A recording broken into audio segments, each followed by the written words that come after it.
It's been a few days now since my Seattle Seahawks lost to the Los Angeles Rams. Nothing now but a long off season of no hope, no change, nothing. Don't try to make me feel any better. What? What'd you say? Agreed to part ways? Shotty's gone? Shotty's gone? Well, shit, ding dong, the witch is dead. Let's go.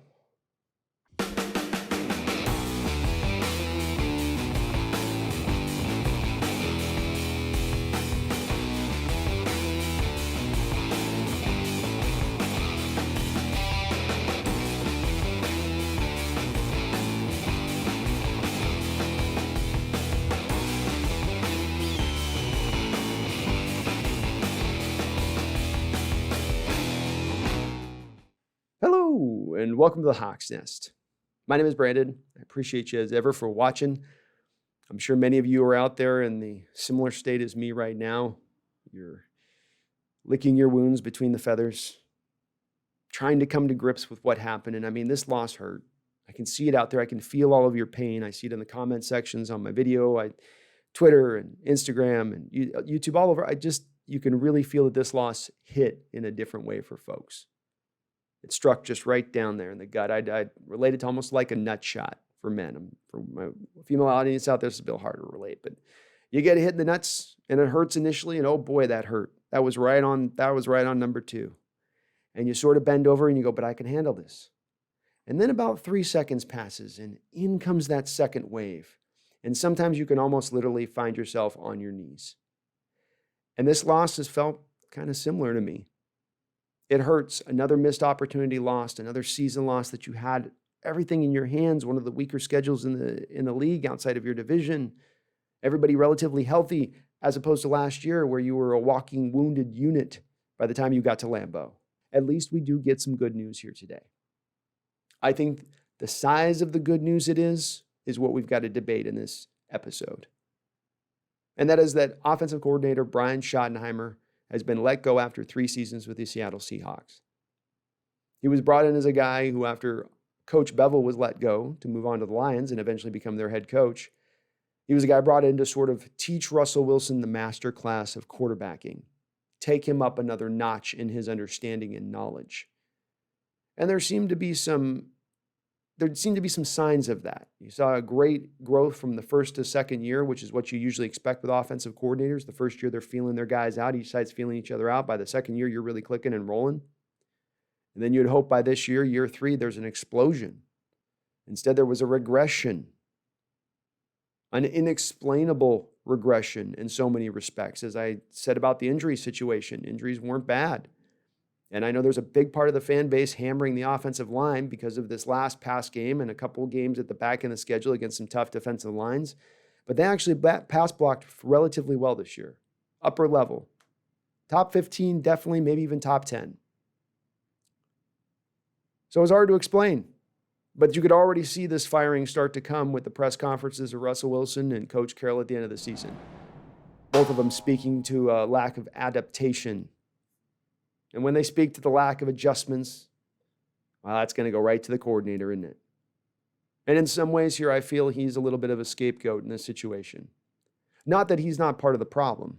Schottenheimer was part of the problem. His 1980s shoddy ball, very much like ground knocks ball that many of us old school Seahawks fans are very well acquainted with.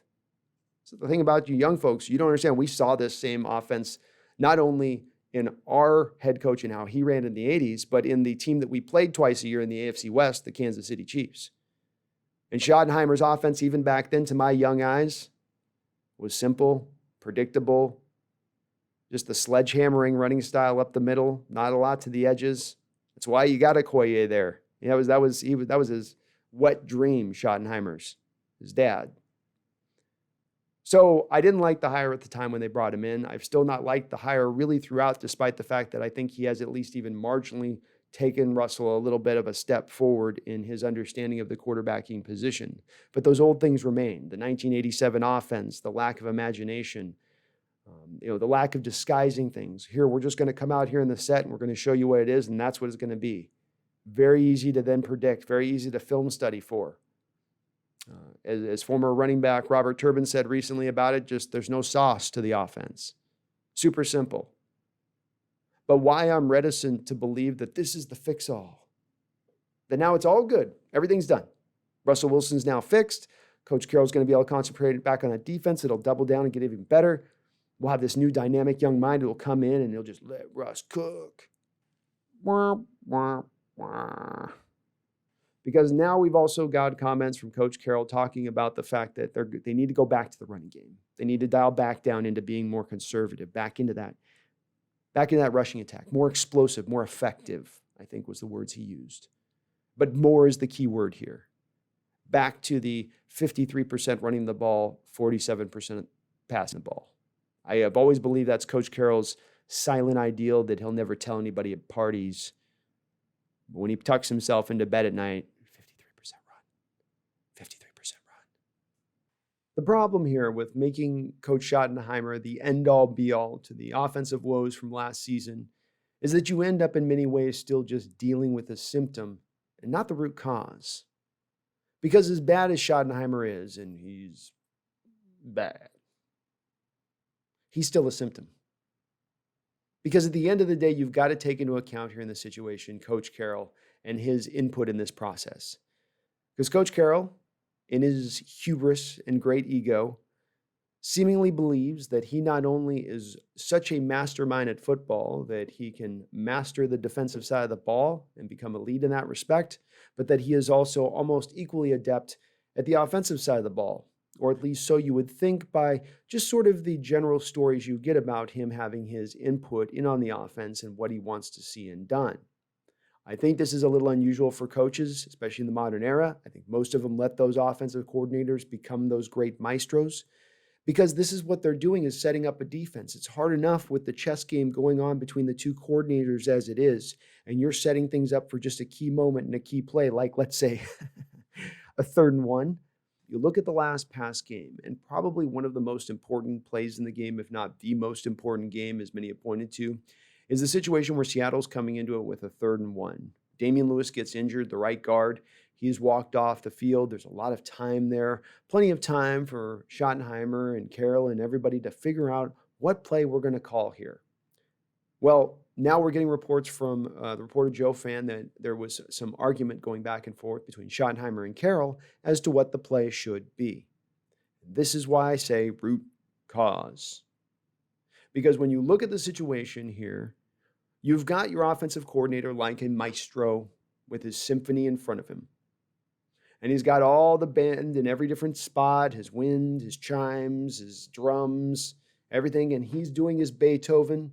And he's working it, and he's doing his magic, and you do, and it gets up to its crescendo, and just as he reaches his crescendo, here comes the theater owner, and he's like, hey, can I get some more wood instruments, a little more wind instruments into this? I'm not getting enough there. I'm not getting enough cowbell. Some more cowbell. I could have used a little more cowbell. A cowbell's awesome. I gotta have more cowbell, baby. What are you doing here? Why are you, this is not your job to do this right now. I'm the maestro. You've put me here to put this. Why are you coming in now to do this? And it speaks to, again, some of the things of just Carroll's nature sometimes to get scared with things that I want it to be this way to keep us safe and protected. It's like, let your guy go. Let him do what he needs to do. So you can bring in any other new coordinator and you're still going to have Coach Carroll trying to tell this guy what to do, maybe even in key moments when you need Coach Carroll to butt out.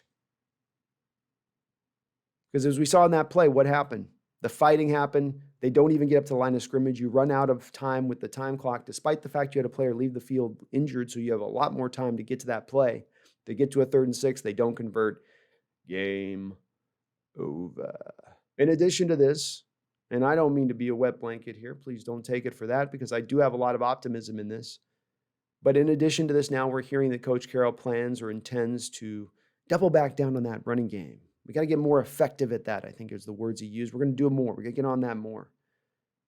And Coach Carroll doesn't tend to hide his hand with this type of thing. I think that we can already, before even knowing what hires are potentially going to be out there, understand that whoever he brings in is going to have a strong-minded running attack style, understanding how to attack in the run game, whoever that may be. And if that's the case, that means the days of letting Russ cook are completely over. The oven's been turned off, the flames watered out on the stove. No more. And it would beg the question to ask, if you're intending to go back to the days of 53% running the ball and 47% of the passing, if you're going back to the days of asking your quarterback to throw 27 times a football game, is the best use of resources in building up that particular version of that particular team spending $35+ million on a starting quarterback? Because I think in so many respects, Seattle could be dynamic here. They could go out there on the open market, find a bright young mind, somebody that made Coach Carroll even maybe a little uncomfortable. Brought him in, let Russ loose, had all these different ideas he was bringing into play, and I think Russ could explode in that type of situation. But Coach Carroll's comments point to it being a little bit more of the same, because let's not forget, Shottenheimer wasn't brought in for his crazy dynamic air attack. This wasn't Air Shottenheimer we were bringing in. This is a guy whose father went by the axiom Marty Ball, a lot like ground knocks. And you're going to get now more of the same. And you're still going to get Coach Carroll with his finger in that pie with more of the same. This is why I think we've got to just tap the brakes a little bit on the optimism. We still need to see who it is. There's still maybe a chance that the Seahawks organizationally have totally seen the light here. And they realize we can't just be this easy and simple. We can't keep hearing this on the offensive side of the ball. It's fine to do that defensively, but it's not working on the offensive side of the ball. They have that opportunity to do that right now with the coaching hire they could make. They could think outside the box. They could not just do the boring nepotism hire, which is what I would argue Shottenheimer was, quite literally, but go for something outside the box. Don't think they do it. You'll get a run game-centric guy, but even if they do that, here's where my optimism comes into play. Because the running game alone was so very simple and vanilla with us. So much of it was just based on the inside zone run stuff, nothing really attacking the edges, nothing with the motion-based stuff, no real pre-snap confusing of defenses and how you allotted guys and set up. It was just very easy for defenses to kind of to read against. Go look at a Chris Carson top 100, I think, from last year, and one of the defensive players talking about Chris Carson, talking about how he had to earn everything he got because the scheme he was in was so simple. That guy's got no dog in that fight to say that just randomly in that moment. He's not a hater of the Seahawks in that moment. He's just being honest with what they've asked him on their opinion of Carson. They can get a running game coordinator in here like there's a hotshot kid with the San Francisco 49ers, their run game coordinator, probably going to get an offensive coordinating job somewhere in the NFL this offseason. You bring in that guy to institute some of the 49ers motion-based stuff and specifically attacking on the outside zone run stuff, especially have the guy like Penny who could do that very, very well. Seattle could still be really explosive offensively. You could still be much improved offensively. And when you look at this team, you know that right now we know the special teams is locked in and good. And when you look at the defensive side of the ball, there's a lot of reason to believe that you're going to be able to continue on your improvement through this next year and potentially even get better upon what we saw at the end of last season. So despite the fact that there is, from my sense, a little bit of pessimism when it comes to who they're probably going to target and how they're going to target it, that I feel like there's a better way to go about this. There's a better way to utilize Russell Wilson and the assets he's taking. He's fully capable, as we saw through those first 8 games, of having the right play calling, having the right system going, that he can do this. But again, I'm not so certain that Coach Carroll believes that either, because in some ways, dialing back to the run here, whether you believe Coach Carroll has all the faith in Russell Wilson or not, it is a little bit of a silent indictment that he doesn't believe Russell Wilson can run a Patrick Mahomes-like offense. Or he's just so scared of that type of offense and all that it brings on the plus and minus side that Coach Carroll's old little heart just can't take it, and he's got to go back to what he feels safe in. Still, great move by this front office to move off from him at this point. Smart move at this point. This was not working. Everyone could see it. At least you're doing something different, not just doing more of the same here and banging your head into this particular wall. anything different can't possibly be worse than what we saw in that back end of that 8 games. No imagination, no help in the play call. I'm sure many of you guys saw in the film study with some of the stuff that's come out recently. One play I saw where Aaron Donald got the sack on Russell Wilson down on the goal line. And this was the play where Dwayne Brown gets out too wide and can't come back and help the guard out. After Donald sees this, he goes right to that wide edge and really just widens that guard out and basically runs around him. But then you also see on this play where Chris Carson is seemingly there to maybe lay a chip block, doesn't lay a chip block, just sort of haphazardly goes out and runs a little sort of half-ass route. And then you end up in the play where Russell Wilson doesn't have his first read open and he goes back to his second read and you have Disley and Carson sitting in the same place. Horrible coordinating. The bubble screen to Brett Swain, where Brett Swain did blow the block. It's a weak effort. It's not a good play. There's other bad aspects of that play, you can bring into that. Russell owns a little bit of the problem there where he's got to recognize what's going on there. DK's got to come back to his quarterback, so a little bit of that's on DK. But then really at the heart of that play, the heart of the problem of that play really comes back to the coordinating. Because if you're going to run that type of play, you're going to run it to the wide side of the field. You're on the hash mark that's got you closest to the out of bounds marker. You're going to go wide side with it. So you have the extra space to widen those guys out. So not everything's bunched up so tight like it was. We also got another bit of news here right out the gate, not even into the offseason yet, but some substantial news, I would say, nonetheless. Reports broke a couple weeks ago that general manager John Schneider could potentially be plucked by the Detroit Lions over to Detroit. And I know many of you instantly go, why in God's name would he want to go to Detroit? But as I had spoken about earlier here on the episodes, Schneider is actually not the main man in charge, the head honcho, the big shot. No, that's Coach Carroll. He's technically, at the end of the day, still his boss. So the Lions could have offered Schneider a way to maybe increase his power, be able to have final say on personnel.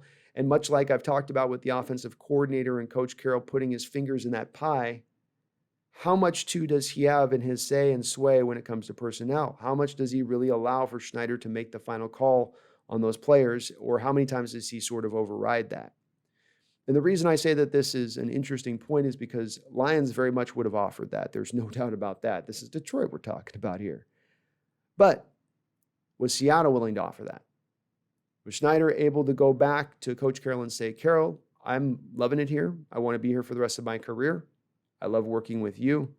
You need to give me full autonomy when it comes to the control of this personnel, especially as it concerns the draft.